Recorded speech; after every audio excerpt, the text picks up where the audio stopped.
Oke teman-teman, di video kali ini kita mau membahas tentang materi kromatografi.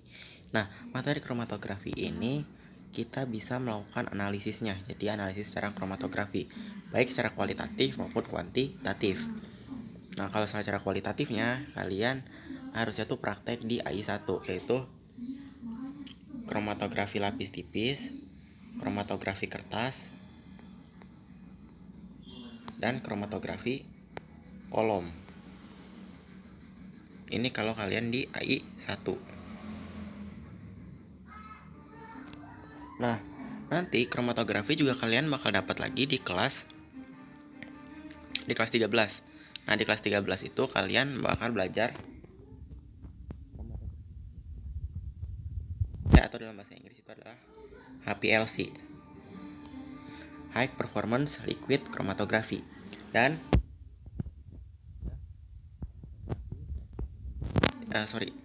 gas kromatografi, spektrometri massa.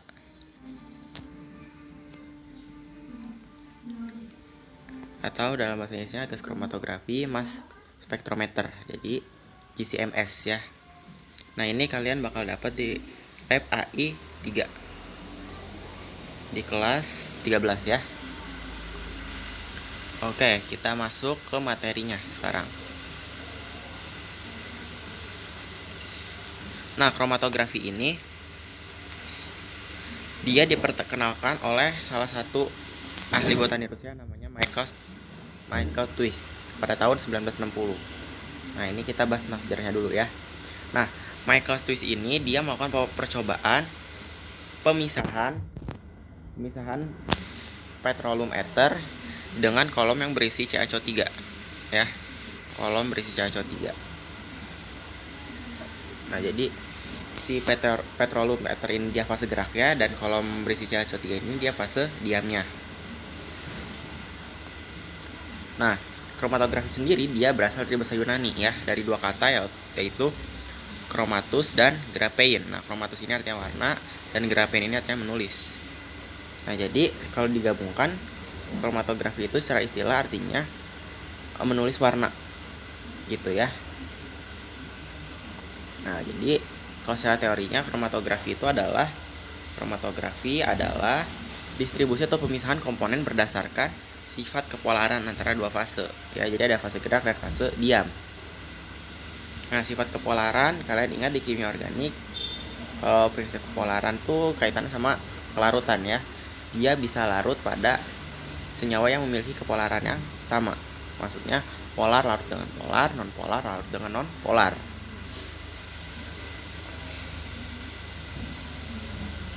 Nah, di sini ada klasifikasi kromatografi. Nah, di situ kromatografi diklasifikasikan menjadi 3. Nah, yang pertama berdasarkan mekanisme retensinya.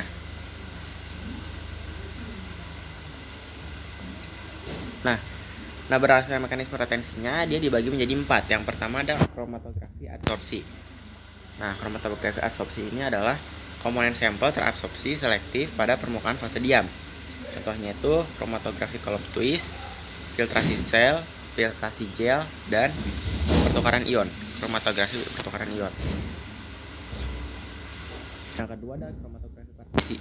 Nah, kromatografi partisi ini dia fase geraknya cairan dan fase diamnya juga cairan, sehingga dia dapat dipisahkan secara berdasarkan sifat kelarutannya ya.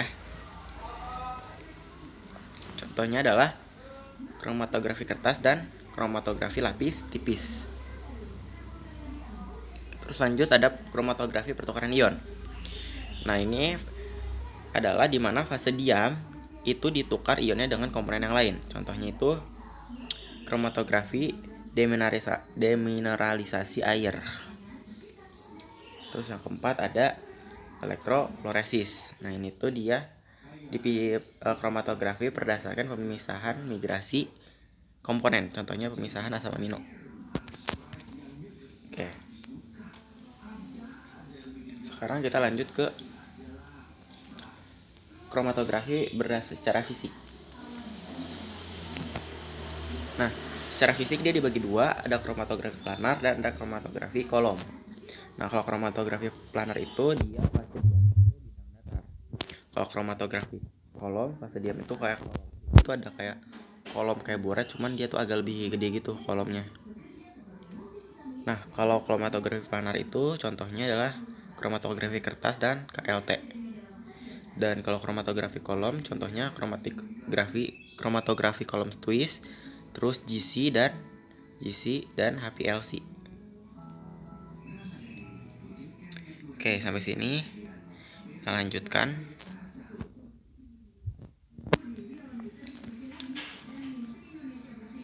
Nah, yang ketiga tuh kromatografi berdasarkan wujud fase diam dan fase geraknya.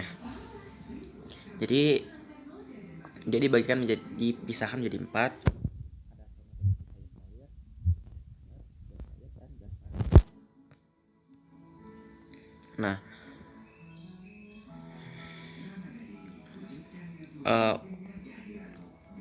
untuk yang di sini sebagai fase gerak,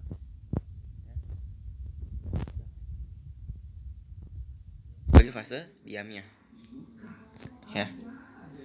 Oke, misalkan kromatografi cair-cair berarti fase geraknya cair, fase diamnya cair. Kromatografi cair padat berarti fase geraknya padat, fase diamnya cair. Kromatografi gas cair berarti fase geraknya cair, fase diamnya gas. Terus kromatografi gas padat, fase geraknya padat, fase diamnya gas, gitu ya. Nah, ini ada contoh-contohnya. Kalau kromatografi cair-cair itu adalah KLT dan kromatografi kertas. Kalau cair padat, kromatografi kolom twist, dan gas cair itu ada kromatografi gas cair atau GLC, gas liquid kromatografi. Kalau kromatografi gas padat itu ada contohnya kromatografi gas padat atau gas solid kromatografi.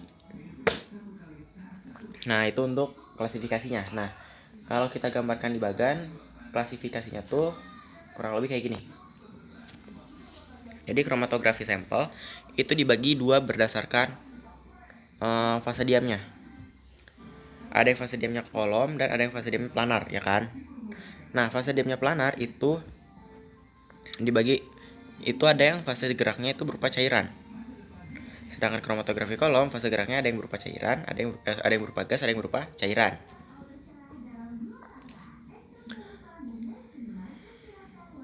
Terus kalau yang fase geraknya cairan, kromatografi planar fase geraknya cairan, dia ada kromatografi kertas dan KLT. Terus kalau kromatografi kolom yang fase geraknya gas, dia ada GLC, ya, kromatografi gas cair. Sedangkan yang kromatografi fase gerak cair, dia dibagi dua lagi. Ada yang berdasarkan gravitasi, ada yang berdasarkan tekanan. Nah, kalau yang berdasarkan gravitasi ada kromatografi adsorpsi, kromatografi multiple color, kromatografi unitas. Sedangkan yang berdasarkan tekanannya, dia digolongkan ada yang rendah, sedang, tinggi. Yang rendah itu adalah kromatografi filtrasi gel. Kalau yang sedang dia kromatografi flash, dan yang tinggi itu ada KCKT atau HPLC.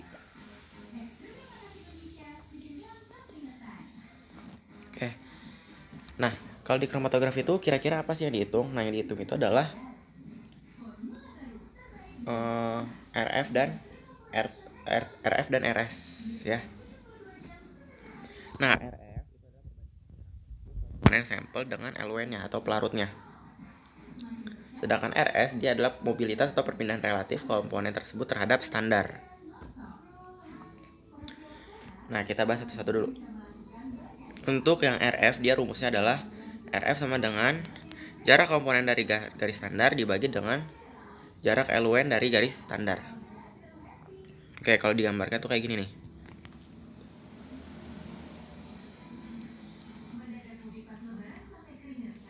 Nah, misalkan ini ada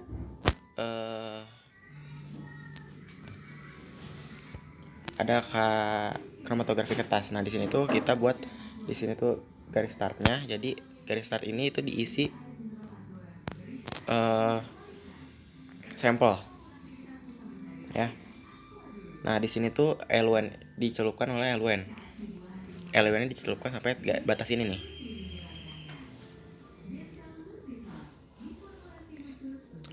Sampelnya di sini.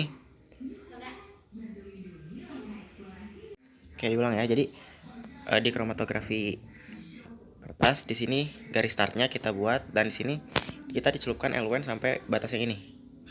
Nah, terus kita totolkan sampel di sini. Oke.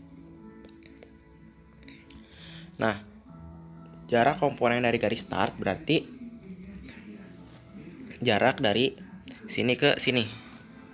Sedangkan jarak eluen dari garis start berarti jarak dari sini ke sini. Nah, tinggal dihitung panjangnya berapa senti dan dimasukkan ke rumus. Gampang ya. Nah, kalau kromatografi kalau RS dia adalah jarak komponen dari garis start dibagi dengan jarak standar dari garis start. Nah, di sini contohnya di sini ada kromatografi kertas ya. Nah, kita totolkan standar yang udah kita ketahui zatnya itu apa. Di sini kita totolkan dan kita totolkan juga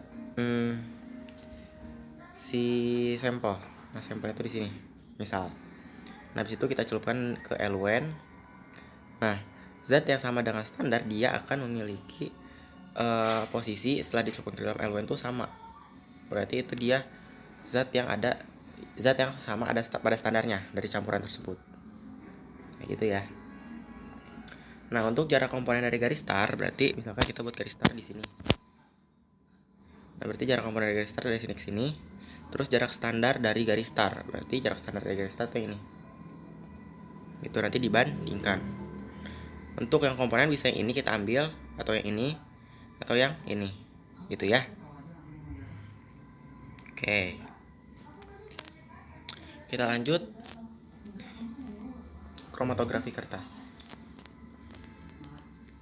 Kromatografi kertas itu prinsipnya adalah kromatografi partisi. Nah, kromatografi partisi ini di mana pemisahannya itu berdasarkan pada sifat kepolaran sampel. Jadi, kalau fase geraknya polar, fase diamnya non polar. Begitu juga sebaliknya ya. Jadi, fase gerak dan fase diam harus beda sifat kepolarannya.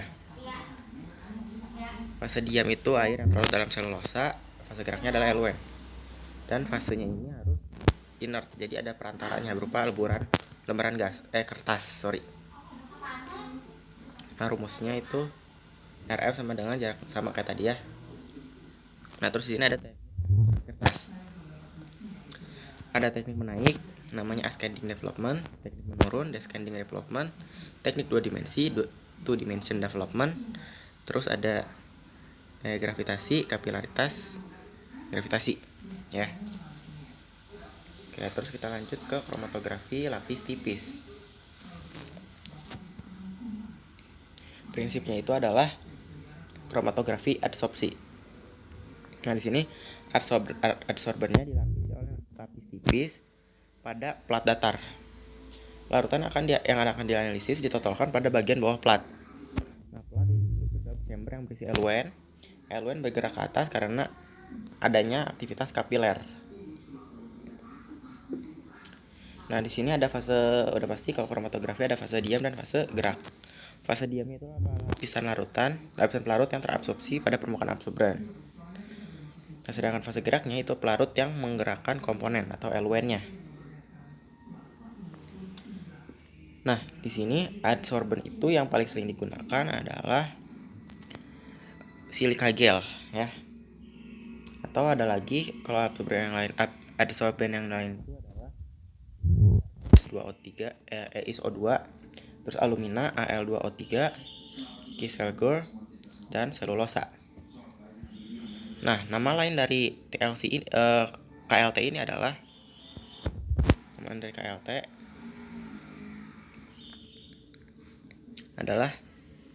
TLC. Kalau KLT itu adalah kromatografi lapis tipis, kalau TLC adalah thin layer chromatography. Gitu, jadi bahasa Inggrisnya. Oke.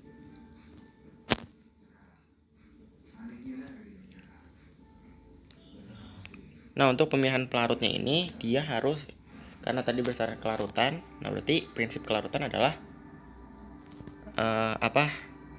dissolve like ya, dissolve like atau larut pada pelarut yang sama. Berarti kita harus, kalau sampelnya non polar, pelarutnya harus non polar. Maksudnya sampel polar, pelarutnya polar. Begitu juga kalau sampelnya non polar, pelarutnya juga harus non polar. Nah, interaksi dalam komponen adsorben ini itu adalah bisa dipol-dipol, bisa ikatan hidrogen, bisa interaksi dipol, bisa ion dipol, bisa gaya van der Waals. Nah, untuk perhitungannya masih sama kayak yang tadi di RF itu yang di awal. Oke. Sekarang kita lanjut ke kromatografi kolom.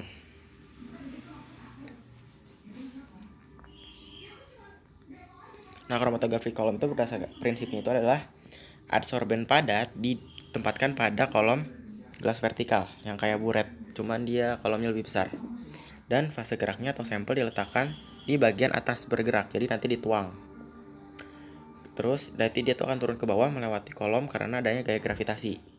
Nah, nanti tuh pas dia ngeliatin kolom, dia akan terpisah sendiri. Nah, berarti dia atau LUN atau sampelnya. Nah, ada sorben di sini kita bisa pakai siap kagel atau alumina. Kita dapat melakukan pemurnian komponen dari campurannya. Oke, untuk kromatografi kolom kita klasifikasikan berdasarkan adsorben dan gaya pada kolom. Kalau yang interaksi komponen pada adsorbennya itu adalah ada apa aja? Ada kromatografi adsorben, kromatografi partisi, kromatografi pertukaran ion, dan kromatografi filtrasi gel. Kalau berdasarkan gaya pada kolomnya ada kromatografi kolom gravitasi dan kromatografi kolom tekanan. Ya, bisa lihat lagi di bagian yang klasifikasi.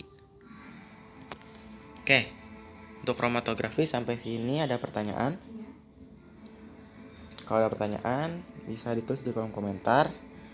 Cukup sampai di sini dulu videonya. Sekian dan terima kasih.